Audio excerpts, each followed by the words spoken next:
सत्ता में आगे बढ़ते हैं और ऑस्ट्रेलिया की संसद में हुए एक अजब गजब हंगामे की तस्वीर आपको दिखाते हैं। ये हंगामा उस वक्त हुआ जब ऑस्ट्रेलियाई संसद में एक ईसाई सांसद हाफ पैंट और बुर्का पहनकर पहुंच गई। इस सांसद का नाम है पॉलिन हैंसन, जो पिछले कई वर्षों से पूरे देश में बुर्के पर बैन लगाने की मांग कर रही हैं। इसी मांग को लेकर वो संसद में अचानक बुर्का और हाफ पैंट पहनकर पहुंच गई, जिसके बाद हंगामा होने लगा। कई सांसदों ने इसे इस्लाम को टारगेट करने की कोशिश बताया।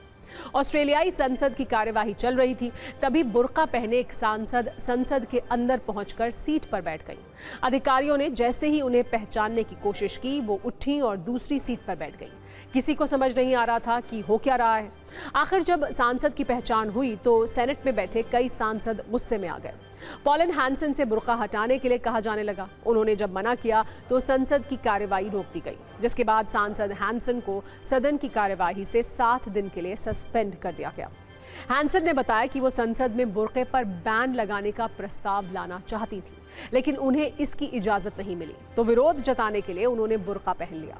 लेकिन उनके इस तर्क के बाद भी संसद में मुस्लिम सांसदों का गुस्सा शांत नहीं हुआ।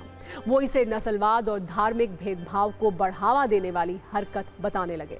लंबे वक्त से बुर्का बैन करने की मांग कर रही हैंसन ने तर्क दिया कि जब किसी बैंक में पहचान के लिए हेलमेट तक हटवाया जाता है, तो राष्ट्रीय सुरक्षा के लिए बुर्का क्यों नहीं हटाया जा रहा। ऑस्ट्रेलिया की विदेश मंत्री पेनी वोंग ने सांसद की इस हरकत की आलोचना की। कहा, इससे समाज में फूट पड़ती है, ये बर्दाश्त नहीं किया जाएगा। ऑस्ट्रेलियाई संसद में हुए इस बुर्के वाले विवाद की ये हंगामेदार रील आप भी देखिए। हाफ पैंट और बुर्का पहनकर संसद में आने वाली सांसद पॉलिन हैंसन पिछले कई वर्षों से राजनीति में हैं। वन नेशन पार्टी की संस्थापक हैं, जिसे दक्षिणपंथी विचारधारा वाली पार्टी माना जाता है। पिछले चुनाव में उनकी पार्टी के 4 सांसदों को जीत मिली थी। वैसे सांसद पॉलिन हैंसन इससे पहले भी बुर्का पहनकर संसद आ चुकी हैं। 2017 में भी उन्होंने बुर्का पहनकर संसद में हंगामा किया था, लेकिन तब उन्हें निलंबित नहीं किया गया था। इस बार हंगामा बढ़ा तो एक्शन भी हो गया।